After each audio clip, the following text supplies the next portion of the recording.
कैसे हैं आप। आज हम आप लोगों के लिए एक नया वीडियो लेकर आए हैं। दो चरों का रैखिक समीकरण क्लास 9th का अगला चैप्टर है, दो चरों का रैखिक समीकरण। इसमें पहले आप सोच लिए कि चर क्या है, अचर क्या है, एक चर का रैखिक समीकरण क्या होता है, उसके बाद दो चर का रैखिक समीकरण क्या होता है। 9th में आप पढ़ेंगे दो चरों का रैखिक समीकरण, और 10th में आप करेगा दो चरों का रैखिक समीकरण का युग्म जोड़ा। तो आपको वो नहीं पढ़ना, आपको सिर्फ पढ़ना दो चरों का रैखिक समीकरण। तो लेसन 4 में पहला चैप्टर आप लेसन 4 है, जो इसमें कह रहे हैं कि दो चरों का रैखिक समीकरण पढ़ना है। चर क्या होता है? चर जिसको वेरिएबल कहते हैं इंग्लिश में, वेरिएबल होता है। इसको X Y Z P Q R S T U जिससे भी रखते हैं इसको वेरिएबल कहते हैं। वैरी का मतलब इसका मान वैरी करता है, ऊपर नीचे करता है, यानी वैरी करता है, बदलता रहता है। हर क्वेश्चन में एक्स वाई जेड जो भी चर रहेंगे उसका मान बदलता रहता है, इसलिए उसको कहते हैं चर। ठीक है। अचर जो गिनती होती है उसका मान नहीं बदलता, इसलिए उसको कहते हैं कि अचर है, कांस्टेंट है। तो इसका मान भिन्न भिन्न सवालों में बदलता रहता है, इसलिए इसको कहते हैं चर। तो पहली बात हो गई आपकी चर, वेरिएबल। अब उसके बाद आता है आपका एक चर का रैखिक समीकरण। एक चर का रैखिक समीकरण जिसको लीनियर इक्वेशन कहते हैं, जिसकी घात एक हो और उसमें एक चर हो। जैसे एक चर का रैखिक समीकरण है, मान लीजिए यहाँ x + 2 = 4 हम लिख दें। ठीक है। इसकी घात क्या है? 1 है, इसलिए ये एक चर का रैखिक समीकरण। अगर ये घात 2 हो जाएगी, द्विघात हो जाएगा। ठीक है। तो हमको यहाँ linear equation of first order पढ़ना है, linear equation in one variable. ठीक है। अब यहाँ पे दिया हुआ है, इसको हम करें तो x बराबर क्या होगा? 4 - 2, यानी x बराबर 2। x की एक वैल्यू हो गई 2। ठीक है। इक्वेशन किसे कहते हैं? इक्वेशन उसे कहते हैं जो लेफ्ट हैंड साइड बराबर राइट हैंड साइड कुछ होता है उसको बराबर, या तो इधर लेफ्ट हैंड साइड रख के बराबर 0 कर देते हैं, तो उसको एक इक्वेशन कहते हैं। ठीक है। लेफ्ट हैंड साइड और राइट हैंड साइड में चीज होती है, जो गिनती होती है, चर होता है, उसको बैलेंस करना, इसी को कहते हैं इक्वेशन। ठीक है। अब आया आपका x बराबर 2। इसकी एक चर के रैखिक समीकरण में सिर्फ और सिर्फ x के चर का एक ही वैल्यू होती है।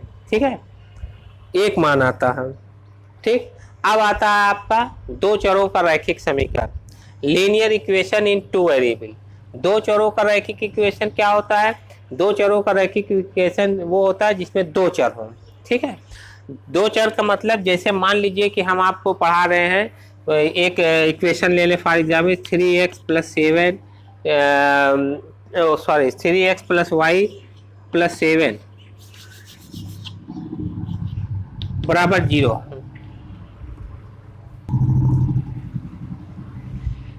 3x + y = 7 अगर 0 है, अब इसको आप देखिए कि ये दो चर है कि नहीं? एक चर ये है, एक चर ये है।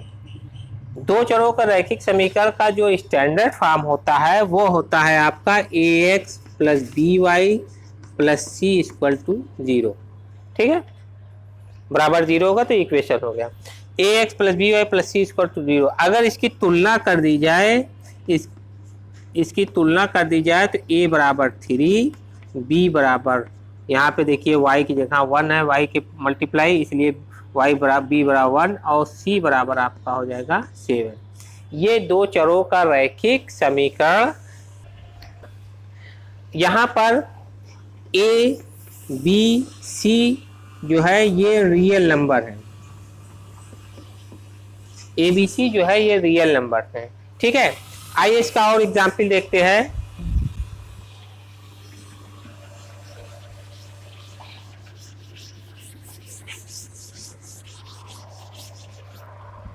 दो चरों का रैखिक समीकरण, मान लीजिए कोई इक्वेशन है x + 2y = 6।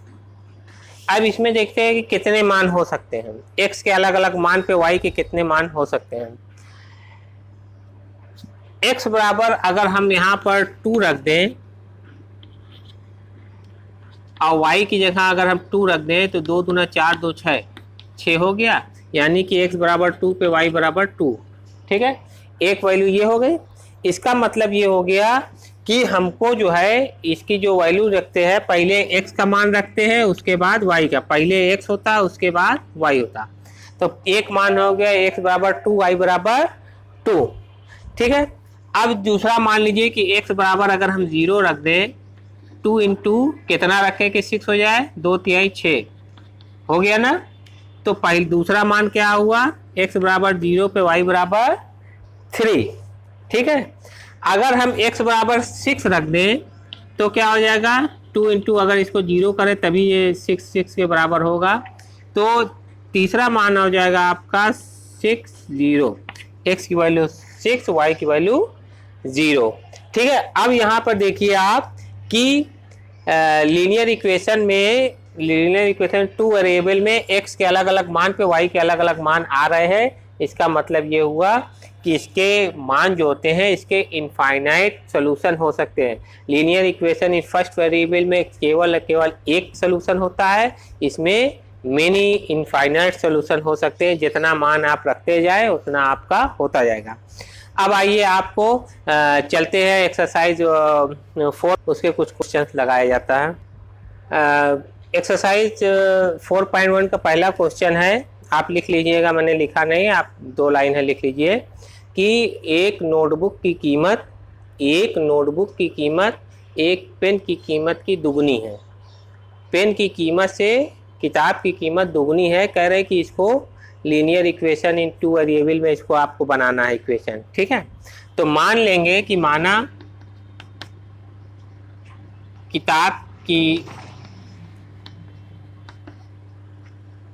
किताब का मूल्य